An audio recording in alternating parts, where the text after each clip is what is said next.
keenya qofti galmaa'uun bu'aa hin qabu. Dhaloonni akka nu beeku egaan as keessatti namoonni seenaa gurguddaa hojjetan as keessa waan jiraniif isaanis egaa seenaan isaanii bara baraan jiraataa jechuudha. Bara baraan seenaa jiraatu hojjechuudhaaf immoo egaan haadholii keenya daandii irratti kufan, abbootii keenya daandii irratti kufan gogii isaanis haa ta'uu, balaa uumamaatiinis haa ta'uu, balaa namtolcheetiinis haa ta'uu kallattii garaagaraatiin egaan lammiiwwan keenya miidhaa gurguddaa irra qabee jiru. Kanaaf dirmachuutiif hundumtuu abbootiin qabeenyaa keenya hundi irratti hirmaachuutiin waan qabnu irraa waan ittiin shaayii dhugnu, waan ittiin buna dhugnu of bira dabarsinee saba keenya daandii irratti kufee jiru, beela'ee jiru akkasumas balaa namtolcheetiin buqqa'ee iddoo garaagaraatti miidhamaa jiru tumsuudhaaf galii walitti qabuudha jechuudha. Sagantaan qophaa'e kuni lammaffaa immoo sagantaan kun guyyaa jalqabaatiif hojii seera qabeessummaadhaan beekamtii argatee egaan hojii eegaluun isaati kan ibsu jechuudha. Qabatamaatiin akkasumas uummata biratti shakkii tokko malee sabaaf hojjechuuf tola ooltummaa egaan tola ooltummaan maallaqaa fi yeroo qofa osoo hin taane garaa namaaf na'u qabaachuudha jira. Garaa namaaf na'u qabaachuudha. Inni guddaan nama jechuun nama namaaf na'u ta'uu qaba. Nama lapheen isaa namaaf na'u ta'uu qaba. Yoo namaaf naata taate waan nyaattu sana irraa qooddeeti isa agabu buluuf laatta. Isa uffattu sana qooddeeti isa qullaa deemuuf laatta. Mana iddoo daandiirra ijoolleen kukkufanii jiru yeroo ammaa kana inni kaan maastishii saabaa, maastishii harkisaa daandii irratti waan uffatu dhabee akkasumas bakka bultii dhabee haadhaaf abbaan irraa du'anii kaan immoo balaa garaagaraatiin irraa wareegamanii rakkoo uumamaatiinis ta'ee balaa namtolcheetiin jechuudha. Saniif dirmachuudhaaf yeroo kamiyyuu taanaan qophaa'ee akka humna dafee kan qabaatti lammii keenya bira dafee kan qabuu kan danda'uudha jechuudha. Dhaabbanni kun godina tokko qofaadhaaf miti kan hundeeffame. Godina tokko qofaadhaaf osoo hin taane godinaalee Oromiyaa hunda rakkoon irra qaqqabe dafee bira ga'ee deeggarsa barbaachisu amma humna isaatii gochuudhaaf saba isaa biyya keessa jiruu fi biyya alaa jiru yookaan abbootii qabeenyaa biyya keessa jiranii biyya alaa jiran of cina hiriirsee hojii qabatamaa hojjechuudhaaf mul'ata guddaa qabateeti kan ka'eera jechuudha. Mee obboleessi kiyyas ana waliin waltajjii ni geggeessaa isa waliin illee turtii gaarii isinii jedhaa walitti deebi'u.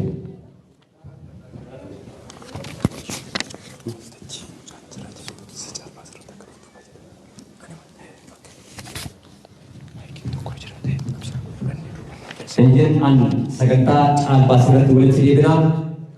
Caalbaasiidhaaf naa qophaa'aa. Caalbaasii irratti guyyaan irraa guyyaa seena qabeessa maqaa seena qabeessa qabanneeti guyyaa seena qabeessa hojjechuudhaaf jechuudha. Guyyaa irraa seenaa guddaa hojjechuudhaaf saniif keessummoonni keenya yeroo ammaa kana seenaa jiru amileetiin nuuf simadhaa. Keessummoonni keenya jajjaboon seenaa jiranii ustaaza keenya kabajamaa Sheek Amin Ibroon amileedhaan nu simadhaa. Ustaaza keenya gurguddoo iddoo garaagaraa magaalaa garaagaraa shamarran akkasumas bika garaagaraa nuti argamanii baganoo dhuftan ulfaadhaa isiniin jenna. Keessummoonni amma gara waltajjiitti keessummoonni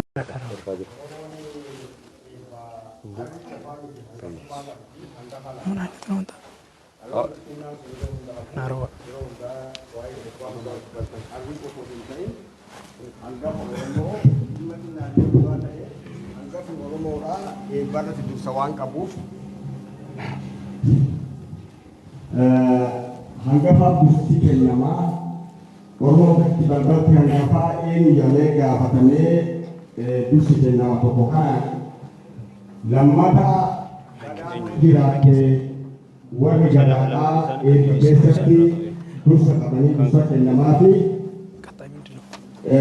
wanni biraa akka aadaa Oromootitti biyyoomni biyyooma dursite namni gadaadhaa abbaa kolbaa abbaa jariitillee haala kananillee abbaa biyyaattis akkaatti kennamu jira.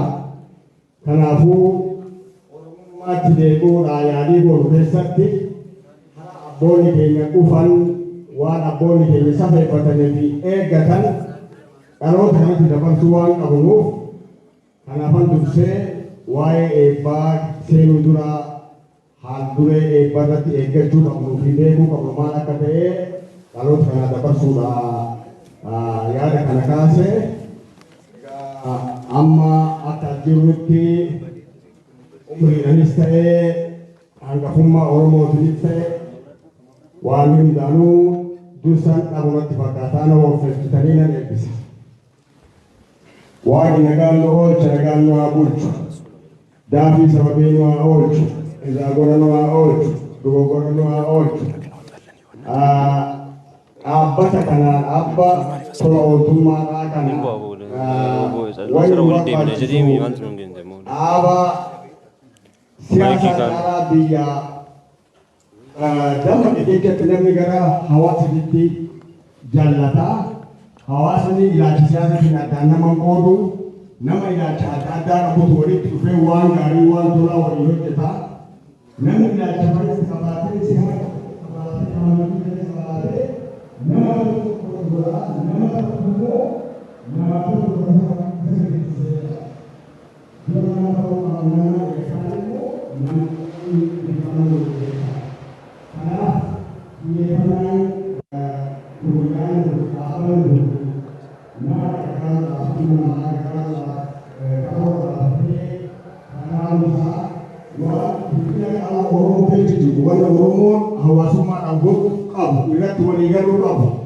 waan amantii fi ilaalcha siyaasatiin addaan nama qoodne waan nama tura walitti dhufitti waan ta'eef dhaabbanni kun akka jabaatu waan illee akka jabeessu namni illee akka isinillee akka jabeessisan rabbi nu haa gargaaru jedha doorii gateettiin goobaa afaan kiroobaa milkaa.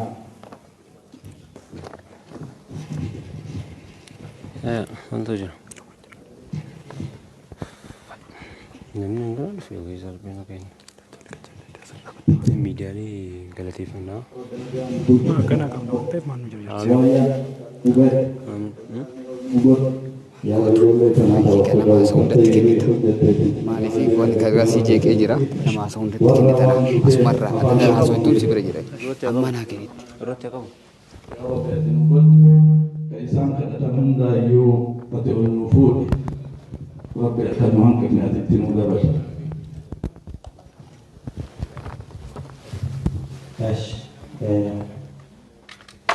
Nuuf baasa jedha gara keenya santi loqotti naannoo kanatti akka hubatetti nuuf kolcha nama xiqqaadhaan isaan keessaa nama guddaa turan ta'u jedheeti. Kanaaf Oromoon aadaa garaagaraa qaba. Ani Oromoo Gujiiti. Akkuma isaan aadaa garaagaraa eebbisaallee garaagaraa waan taateef yoo xiqqoo irraa qabellee akkasitti.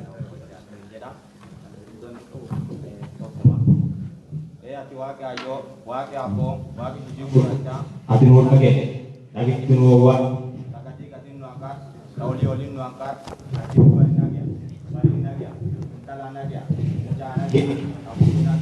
Ikaan nagaya, tiseen nagaya, tisee uleen nagaya, intatti nagaya, mucaan nagaya, waaqa nu nagaya, ardaa nu nagaya, kora nu nagaya, qe'ee nu nagaya, ollaa nu nagaya, biyya kana nagaya, waqtii wantaan isaan gargaara, nu dura baye, nu nagaya, biqaa nu nagaya, gooroo nu nagaya, gooroo tenna nagaya, gooroo tenna keessaa finfinnee nagaya, finfinnee haadha Oromiyaa nagaya.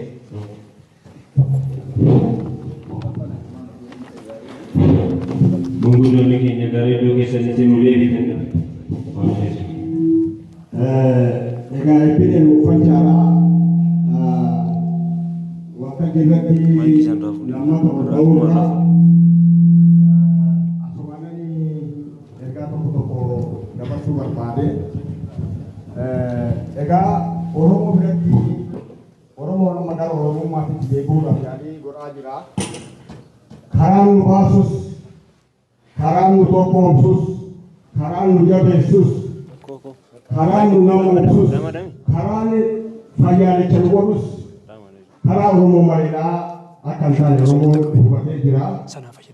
Garuu Oromummaatti deebi'uun waan innaan itti Oromummaa baay'ee fedhannee jira. Sirna Oromoo biratti gadaa biratti wanna hundaa caalaa dursi kan kennamuuf dhugaadha. Gadaa waan biraatirraa adda kan taasisee dhugaadhaaf iddoo olaantummaa kennuudha. Waa hundaa dhugaatu caala jedhanii amanu. Har'allee hoo itti miidhaman itti wareegaman boru namni dhugaa deeme hin kufu jedhanii amanu. Namni karaa dhugaa deeme duudhaa isaatti tola duuba isaatti tola dhimmoota itti jedhanii amanu. Har'a dhugaa fageechanii yaadu. Kanaaf dhugaa keessaa immoo tokko namaaf yaadu. Egaa Oromoon akkuma beektan yeroo baay'ee torootummaa kanaanii hirphaa jedhan Oromoon walii hirpha turi. Oromoo keessatti namni hoo miidhamee hirphaa dirqama hirphaa kan qabu dura gosatu walii hirphaa.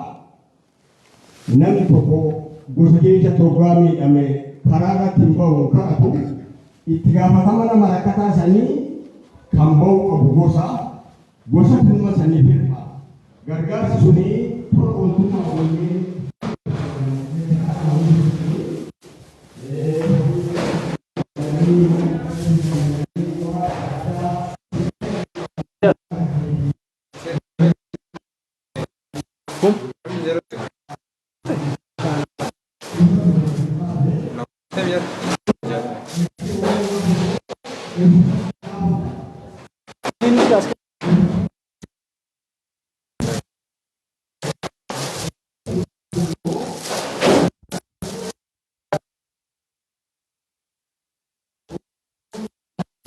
Duntain akka gosaatitti akka sabarootitti akka baadosaatitti nus tuulamni say akka gumbichuutitti akka eekkatitti akka oboriititti sirni aadaa Oromoo kan dur gosaan ijaarame kun oduu deebi'ee akka cimu godhamee Oromoon karaan itti cimu keessaa tokko kana jedhee yaada. Maaliif Oromoon dhaaba tokko jedhanii maqaadhaa yaamurraa maqaa gosaatiin oo yaaman oowwaata Oromoon. Maqaa gosaatiif wareegama kafaluu barbaada Oromoon. Hoo gosa maqaattiidhaan Oromoon waan qabullee kenna maqaa gosaatiin oo gaafatan. Gosa ofiitiif Oromoon waa hundaa godhuudhaaf duubatti waan hin deebineef aadaa Oromoo gosa dur Oromoon itti waliin gargaaru san Oromoon itti wal jabeessu san maqaa gosaa san laaffisuurra oduu deebifnee Oromoo gosaan wal barsiifnee wal qabsiifnee achirraa qabamee dhaabboleen akkanaa kun deeggarsa gosaatiin maqaa gosaatiin godhamanii amma Oromoo biratti wanni hunduu gosti didhaa qabdi. Caalbaasuma godhanillee Oromoo biratti gosaan godhanii irra caalatti didhaan gazaba kafala namni Oromoodhaa gosa ofiitiif dursa kenna gadaa ofiitiif miseensa ofiitiif dursa kenna Oromoon. Kanaaf Oromoo gosaan hoo ijaarame miseensan hoo ijaarame jechuudha. Miseensa gadaa shanantu jira gosatu jira. Gosti kun bu'uura Oromooti. Oromoon achirraa ka'ee Oromummaa ofii beekaa. Arsooma dura gosooma ofii beekaa. Oromummaa dura arsooma ofii beekaa. Dura gumbichi ta'uu isaa beekaa. Achirraa Obo ta'a, achirraa Tuulama ta'a, achirraa Oromoo ta'a. Bu'uurri isaa hundeen isaa gosarraa kaatee jirti Oromooni. Wal gargaarsi Oromootis dur gosarratti hundaa'e. Kanaafuu waan akkanaa kanas beektonni Oromoodhaa qoratanii waan Oromoo fideenu biraan ga'e akka Oromoon duritti wal gargaaraa ture sun akkam jennee waan amma hammayyaa karaa hammayyaa qofa osoo hin taane aadaan Oromoon itti wal gargaarus maali akkamitti wal gargaaraa ture Oromoon jenneetoo Oromoo ka'umsa Oromoo karaa Oromoon dura dhufe bu'uura godhannee oduu deemne gaariidha. Dhaamsa jennu isinii dabarsaa dhiifamaa jaarsonni na biraa wajjin baanes jennee jirra kan dhaamsa isinii dabarsuu fi ulfaadha.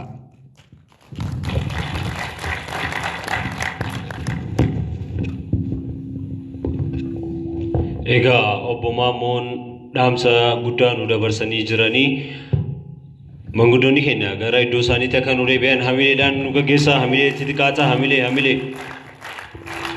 Ayyee manguddoota keenya guddaa galateeffannaa.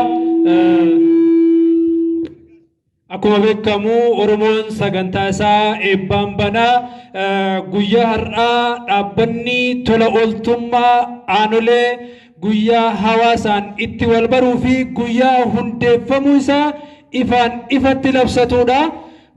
Dhaabbata aanolee tiin baganuu hundooftee baganuuf mul'attee jennaani. Akkasumas irra deebiidhaan keessummoonni kennaa reefuu yeroo seentan warri maqaa isiniin dhahin dhiifama. Ustaaz Mas'uud faa Sheekh Hussein Abbaa Daalee faas keessa jiranii warroonni biraallee ka'anatti otoo mul'atin maqaan keessan hin dhaamin dhiifaman jedha. Sagantaan kennaa akkuma itti fufee jira. Egaa kanatti aansuudhaan haasaa baga nagaan dhuftanii dargaggoo Abdul Malik gara waltajjiitti dhufuudhaan haasaa baga nagaan dhuftaniin nu taasisa. Hundeessaa fi dura ta'aa dhaabbata tola ooltummaa aanoleeti. Hamileedhaan gara waltajjiitti nu simadha. Hamilee. Abdul Malik hamilee godha.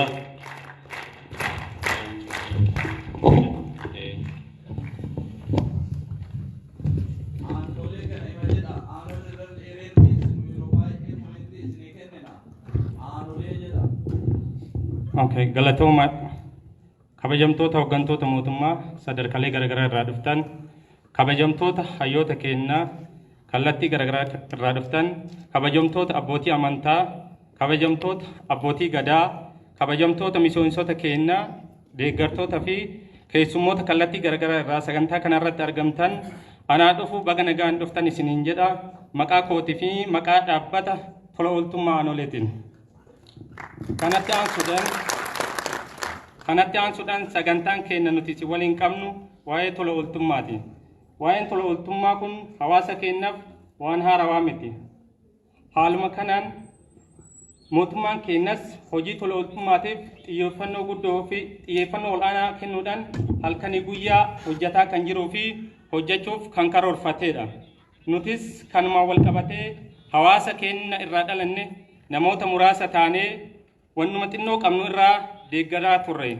Haa ta'u malee deeggarsi keenya kun namoota hedduu deeggaruuf maaliif uummata bal'aa biraan hin geenye jennee marii fi qorannoo gadi fagoo erga geggeessinee booda dhaabbata tola ooltummaa tokko hundeessuu dandeenye. Maqaan dhaabbatichas dhaabbata tola ooltummaa aanolee jedhuudhaan kan moggaafne. Maqaa kanas moggaasuu kan dandeenyeef hawaasni keenya nuti dur irraa dhalanne yoo namni tokko loon hedduu elmate nama loon hin qabneef bunarra buufadhu jedhee loon walii dabarsaa ture. Yoo dabarsullee hin danda'in ta'e elmeetuma aannan kennee fi bunarra buufadhu jedhee aadaa akkanaa fi aadaa bareedaa kana qabaa ture. Garuu yeroo ammaa kanatti hawaasni keenya kan akkasitti kana qofa osoo hin ta'ini nama karaarra osoo deemu bishaan na obaasaa jedhee gaafatee akka aadaa Oromootti bishaan ittiin kennu aannan itti kenna. Haalli kun hundi dhabamuudhaan yeroo ammaa kana aannanii miti bishaan dhuguu dhabanii hawaasni keenya rakkoo bal'aa keessa waan lixeef maqaa kana hundeessullee dandeenye. Bu'uuruma jalqaba uummanni keenya irra ture irra kaanee jechuudha. Moggaasa maqaa kana qofa osoo hin ta'in dhaabbanni hojii tola ooltummaa aanolee bu'uura dhaabbilee hawaasa siivikii siviil soosaayitii ifedrii labsii lakkoofsa 1113 muraa 2011 qaama dhimmi ilaalu irraa beekamtii argatee yeroo ammaa kana hojiitti seenuudhaaf haal duree hunda xumuree jira. Haaluma moggaasa maqaa kanaatiin wal qabatee loogoon dhaabbatichallee mallattooleen 4 kan irraa ibsu ta'a. Tokko dachii magariisa, lammaffaan sa'aa fi waatii, inni sadaffaan harka nama waa kennuu fi waa fudhatu kan ofirratti argisiisu, afraffaan cubboo mallattoo cubbootu irra jira jedha. Hiikkan isallee tokkoon lafa kaamee jira. Inni tokkoffaa yookiin dachii magariisni kan ibsu hawaasni keenya dachee magariisaa fi qananiituu irra kan ture ta'uu agarsiisa jedha. Inni lammaffaa sa'aa fi waatiin kan ibsu hawaasni keenya dur uummata loon aannanii fi aannaniin badhaadhe ta'uu agarsiisa. Inni sadaffaan harki kennuu fi fudhatu kan agarsiisu hawaasuma keenya duraan dachee magariisaa fi loon aannaniin badhaate har'a qarqaarsa harka namaa akka barbaadutti agarsiisu jira. Inni afuraffaa fi inni dhumaa immoo cubboodha. Kun immoo kan agarsiisu barnoota. Kunis akkuma hayyuun keenya kabajamaa fi beekamaan Doktora kabajaa Artist Alii Birraa jedhe barnoota ammas barnoota jedhe san haa barannu. Barumsi ifaadha jedha. Kana jechuun lammii barateetu rakkoo walillee beeka, rakkoo walirree furaa jechuudha. Inni itti aanu kaayoo dhaabbatichaa. Dhaabbanni kun kaayoo maaliitiif dhaabbata isa jedhu qabxiilee muraasa isiniif ibsuun barbaada. Dhaabbanni hawaasa tokkoffaa dhaabbata hawaasni keenya rakkoo keessa jiru irraa itti milkaa'u yookiin rakkoo isaa irraa hara itti galfatu akka ta'u gochuudha. Inni lammaffaa ummata keenya rakkoo gama beelaa, fayyaa fi hiyyummaatiin miidhamu cinaa dhaabbachuudha.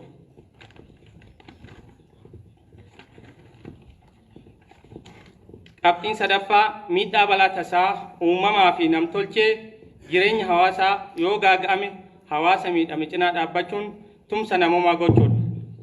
Inni afuraffaa aadaa wal gargaarsa uummanni keenya duraan ittiin dhimma bahu wal cinaa dhaabbatu akka deebi'ee haaromuu fi dhaloonni irraa itti fayyadamu haala yeroo giddugaleessa godhatuun barsiisuu fi jajjabeessuudha.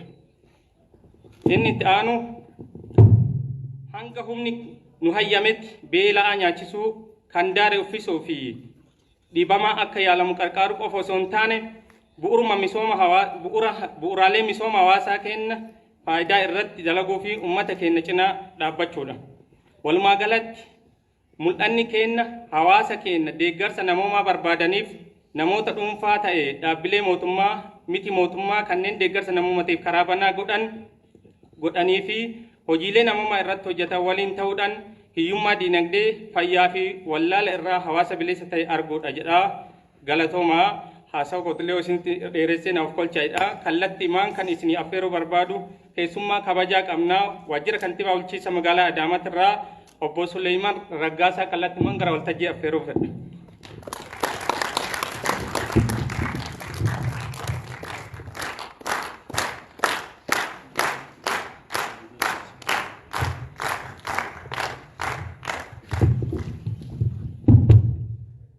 Kam jirtu sila sheekota beekota adda addaa fi namoota gurguddoo as jiran kana yoo ilaallu anaa fi waltajjii kana banuun kabaja guddaadha. Nama madaalu jedhee yaala garuu isaan odoo jiranuu waltajjii kanarra ba'uun garuu hojimaata mootummaa ta'eeti innillee sanumaaf naamee noof kolchaan jedha. Dhiifama jechuudha. Haasaa baniinsaa kana yeroo taasisuu fi natti himamu kaleessan dhaga'ee barreeffama dheeraa tokkoon qabadhee dhufee jalqabe jechuudha. Akkuma hojii mootummaa itti banamu sana jechuudha.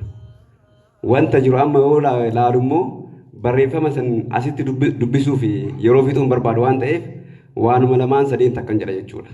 Ani barataa yeroon kaampaasii turen gaafii adda addaa Speeshaalii namoonni dhalattoonni naannoo Oromiyaa irraa dhufan gaafatan hin jira jechuudha.